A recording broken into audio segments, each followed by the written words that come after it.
लोग बोलते हैं कई बार कि सर बहुत अच्छा बिजनेस है, लेकिन सर मुझे डर लगता है कि मुझसे हो पाएगा कि नहीं हो पाएगा।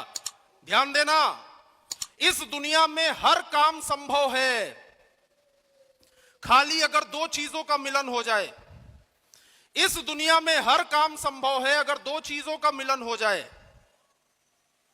पहली, सीखने वाले में सीखने की नीयत होनी चाहिए, और दूसरा, सिखाने वाले में सिखाने की काबिलियत होनी चाहिए।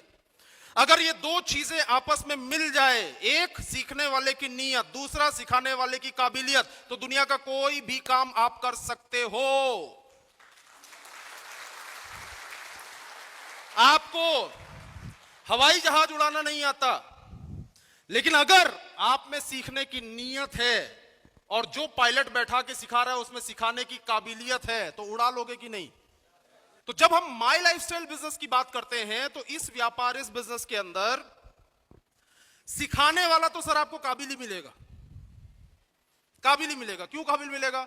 आपने कभी देखा है कि मीटिंग में और ट्रेनिंग में यह बोला जाए कि दोस्तों जोरदार तालियों के साथ स्वागत करिए उनका जो आज के हमारे ट्रेनर हैं और आज आपको सिखाएंगे कि बिजनेस में सफल कैसे हो। यह बात अलग है कि उन्होंने खुद इस बिजनेस में अभी तक पहली रैंक भी हासिल नहीं करी है, लेकिन फिर भी आपको खड़े होकर सिखाने वाले हैं तो उनका स्वागत करें। ऐसा ट्रेनिंग कभी अटेंड किया आपने? तो जिस इंसान ने करके दिखाया है, सिखा वही रहा है, तो एक चीज तो टिक हो गई, सिखाने वाले में सिखाने की काबिलियत तो है ही। अब मालूम है ये इक्वेशन गड़बड़ कहां होती है इस इंडस्ट्री में? दूसरे वाले में।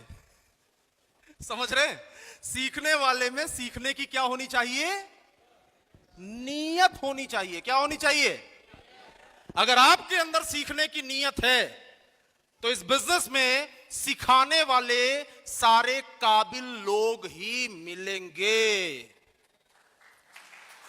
आज के बाद यह ध्यान रखना कि इस बिजनेस में अगर आप फेल होते हैं तो उसका सिर्फ और सिर्फ एक ही कारण पाया जाएगा, आप में सीखने की नीयत नहीं थी।